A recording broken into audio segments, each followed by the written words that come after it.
Hello everyone, welcome back to my channel. I hope you're all doing well. It's been a while I've been on this platform. I've actually been quite busy on Twitter and on Instagram as well, but most especially on Twitter. Been having loads of questions, loads of comments that I've had to try and address, a lot of them on Twitter. So if you don't know my Twitter handle, I should have it somewhere here on the screen or in the description box. Follow me on those platforms because I do share content and I do respond as well on that platform, even more so that I think I do here.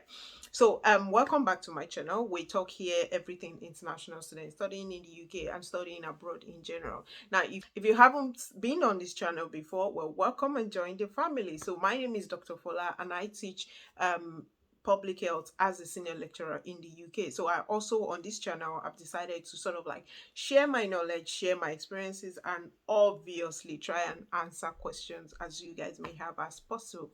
So this video today we are going to be looking at something that is very key and essential, and the reason why I want to look at it is because I got loads of messages on my Twitter, especially on people requesting me to review their SOP, that's their statement of purpose or personal statement as the case may be.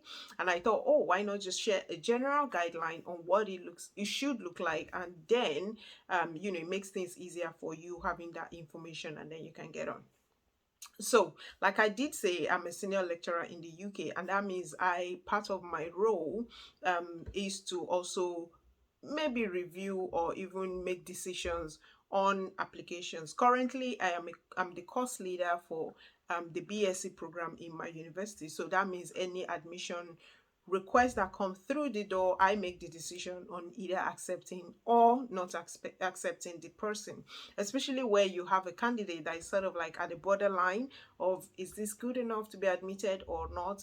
When the admission teams are not entirely sure, they send it to my desk and I make such decision. Obviously I would like to tailor this information or what I'm going to be saying today to masters and also PhD student, but it does apply across board. So I feel like I have that knowledge. I've written SOP myself and personal statements as the case may be. I've written it, and so I'm now reviewing them. So I think I have some knowledge, if not many. So anyway, let's get to it. Now, what is personal statement? There are some questions around what is personal statement. Statement of sorry, yes, statement of purpose and motivational letter. So all in all, I would just say these things are very, very similar. In fact, there's a lot of overlap in these three, if not more.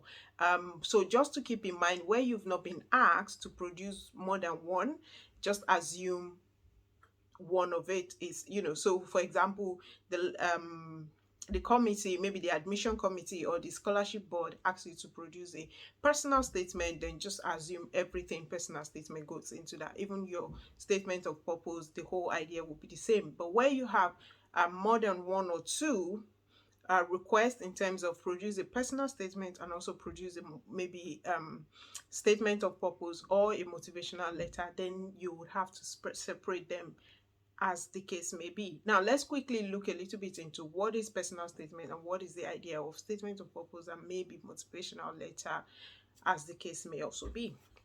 Now with personal statement, the whole idea of personal statement is talking about you. How are you presenting yourself to the scholarship board, to the exam board, the admission board, in terms of who are you, how do you fit into the course that you're applying for example, or how do you fit into the scholarship board or the scholarship itself that you're applying for, so the board can review your suitability for the scholarship and then offer you this funding, hopefully, right? So how do you fit into that? That's what you're trying to tell them as a person. They can't see you, but they can see your writing. You have to tell your story. You have to make the reader know who you are without necessarily seeing you. So that would be the whole idea of personal statement. Now with statement of purpose, is like I said, there's a lot of overlap, but it's a little slightly different, because with your statement of purpose you are not explaining what pushes you in terms of the problem that you want to solve, but you need this knowledge, you need certain skills to be able to solve those problems. So you're presenting the problem and you're presenting how you're going to solve it. And if it's a scholarship, for example, you're also presenting in that how their funding would give you those skills once you finish completing the program that you're applying for. And so it's more a statement of purpose is a bit more problem focused and how you want to solve it to an extent. I don't know if that makes some sense. And then the last one, or not the last one, but one of the other ones I chose to speak about today is the motivational letter. So with your motivational letter, it is more about what motivates you as an individual. Why do you want to do this program, or why are you applying for this scholarship? So what motivates you to be who you want to be, as you sort of like see it. So if you look at what I'm saying, you will see that all three are actually very intertwined, and somehow you have motivational section in your personal statement, as you should also have in your statement of purpose. And in your statement of purpose, for example, you should also have the problem of your interest and how you want to solve it.